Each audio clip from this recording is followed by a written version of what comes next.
تیشکە قورئانیەکان نووسینی مامۆستا محەممەد فەتحوڵڵا گولەن. يا أيها الذين آمنوا إذا لقيتم فئة فاثبتوا واذكروا الله كثيرا لعلكم تفلحون. ئەیەو کەسانەی ئیمانتان هێناوە کاتێک دەگەنە دەستەیەک و ڕووبەڕووتان دەبنەوە خۆگر بن و زۆر یادی خوا بکەن بۆ ئەوەی ئێوە سەرفراز و سەرکەوتوو بن. سەرەتا دەتوانرێت لە قەیدی زیکری خواوە ئەم شتانە تێبگەین. 1. جەخت لەوە دەکرێتەوە کە لە ژیانی ئاسایی ڕۆژانە و بە تایبەتی لە بەرەنگاربوونەوەی دوژمندا نابێت دڵ لە خوا غافڵ بێت.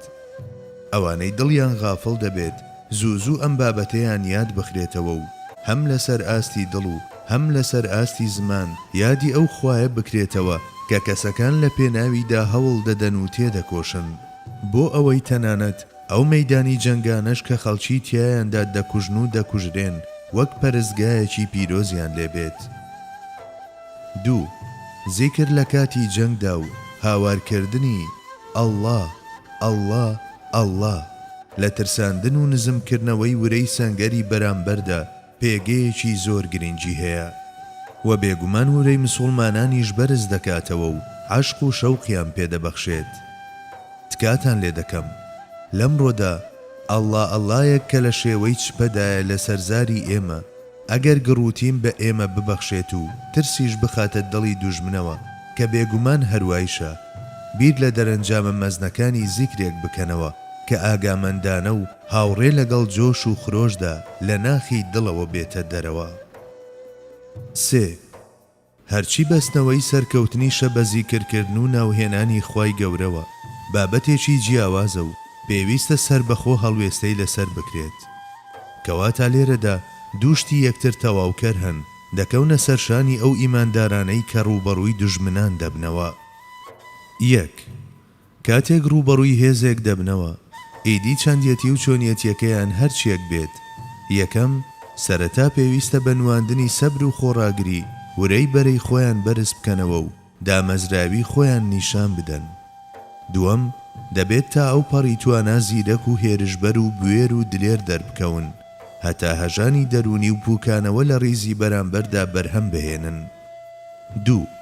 بریتیە لەوەی بە زیکری زۆری خوای گەورە ڕۆحیان ئامادە بکەن و بە یارمەتی ئەو وێنەیەی کە لە ئەنجامی پشتبەستن بەخوا و هەبوونی متمانە پێی دروست دەبێت بە جۆرێک بێپەروایانە هەڵسوکەوت بکەن کە ڕیزی بەرامبەر لە ڕەگەوە بهەژێنێت.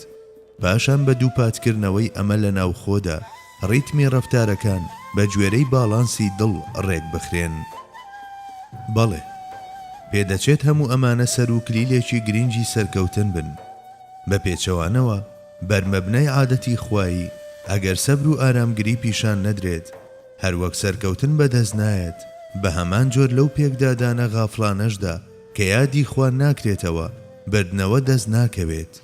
ئەگەر دەستیش بکەوێت نابێت بەهۆی پاداشت. هەر بۆیە کەسانی لەم جۆرە ڕزگاربوونی ئاخیرەتی نایانگرێتەوە. کەواتە پێویستە تێکۆشەر و جەنگاوەرانی ڕێیخوا هەلومەرجەکان هەر چۆنێک بن لەلایەک سەبر و خۆڕاگری بنوێن و لەلایەکی دیکەشەوە ڕوو لە خوا بکەن و یادی بکەنەوە و بە دڵێکی خاوێنەوە تەنانەت لەو کاتانەشدا کە لە لووتکەی هێزدان دەست لە هێز و توانای شەخصی خۆیان بشۆن و پەنا بۆ هێز و توانای ئەو ببەن. نابێت هەرگیز ئیماندار دوعای اللهم تبرأنا من حولنا وقوتنا والتجأنا إلى حولك وقوتك لسرزاری بکەوێتە خوار. والذين كفروا بعضهم أولياء بعض إلا تفعلوه تكن فتنة في الأرض وفساد كبير. ئەوانەش کە بێ باوەڕ بوون هەندێکیان پشتیوانی هەندێکی تریان و پشتیوانی لە یەکتر دەکەن. خۆ ئەگەر ئێوە وەک من پێم وتون ڕەفتار نەکەن ئەوە لەسەر زەویدا ناخۆشی و ناکۆچی و گوناه و تاوانی گەورە پێش دێت. ئاەتێک پێش ئەمە باس لەوە دەکات کە دەکرێت کۆچبەران و پشتیوانان میراتی لە یەکتر بگرن لە کاتێکدا کە خزمایەتیشیان لە نێواندا نییە. لەم ئاەتەشدا کە دوای ئەوە دێت ئاماژە بۆ ئەوە دەکرێت کە موسڵمان و کافر نابن بە میراتگری یەکتر و کافران تەنها لە ناوخۆیاندا میرات بۆ یەکتری جێدەهێڵن. پێغەمبەری خوا صلی الله عليه وسلم فەرمودەیەکی هەیە کە دەربارەی تەفسیری ئەم ئاەتە پیرۆزە فەرمیەتی و شایانی سەرنج و تێڕامانە. سەروەرمان صلی الله عليه وسلم دەفەرموێت: من لە هەموو ئەو مسڵمانانە دوورم کە لە ناو مشریکاندا هەڵدەستن و دادەنیشن. ئاگری ئەوان ڕووناچی نییە، واتە سەرەڕای باوەڕیان ئەو ئاگرەی هەڵیان کردووە وەک ڕووناچی هەستی پێناکرێت و دوو دنیای جیاواز لە یەکتری جیا ناکرێنەوە. یەک، ئاگر لە بیاباندا چەندین خەسڵەتی گرنگی وەک دۆزینەوەی شوێنەوار و دیاریکردنی شوێن و هاوشێوەکانی هەیە. دەکرێت ئەم نمونەهێنانەوەی پێغەمبەری خوا مەبەستی لەوە بێت کە ئاگری دۆست و دوژمن ناتوانرێت لە یەکتری جیا بکرێتەوە. دوو، ئەگەر ئاگردان و سەرچاوەی ڕووناچی بێباوەڕان و ئیمانداران پێکەوە لە ناو یەکدا بن، جیاکردنەوەیان زۆر سەختە. ئەمە لە کاتێکدا کە پێویستە ئاگردانی ئیماندار و بێباوەڕان جیا بن، هەتا خوازیار و مشتریەکان سەریان لێ تێک نەچێت. سێ، ئەگەر مولحیدان و ئیمانداران سنووری لێبوردەیی و یەکتر قبوڵکردنی شتێ بپەڕێن و کڕۆک و ناوەڕۆکی خۆیان نەپارێزن و لەسەر ئاستی دین و میلەت و ئەخلاق و هاوسەرگیری تێکەڵ بە یەک ببن، ئەو گڕوتینە مێتافیزیکیە لە دەست دەدەن کە پێویستە هەیان بێت. ئەم حاڵەتەش بە تێپەڕبوونی کات هەردوو لایەن دەڕمێنێت. بە تایبەتی ئەو لایەنە زیاتر کاول دەکات کە دەیەوێت دنیای خۆی لەسەر پاڵنەرە مێژوویەکانی خۆی دابمەزرێنێت. جگە لەمە لە ڕوانگەی یاسای میراتگریەوە میرات لە نێوان ئیمانداران و بێباوەڕاندا ناگوازرێتەوە.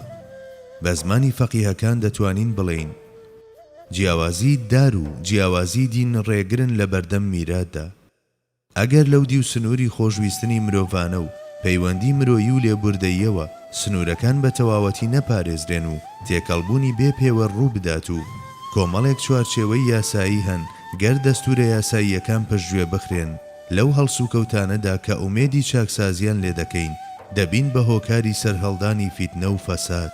لە حاڵێکیشدا کە گەورەترین فیتنە و فەساد ئەو فیتنەیەیە کە بەنیەت و نیازی خێر و چاکسازی ئەنجام دەدرێت، چونکە ئەو خراپەکاریانەی کە نیەتی چاکەکاری لە پشتیانەوەیە بەگشتی خاوەنی بەردەوامین و حەشاماتە بێ ئاگاکان هەر ئەوەندەی یەکجار تێیکەوتن، ئیدی هاتنە دەرەوەیان لێی زۆر زەحمەتە.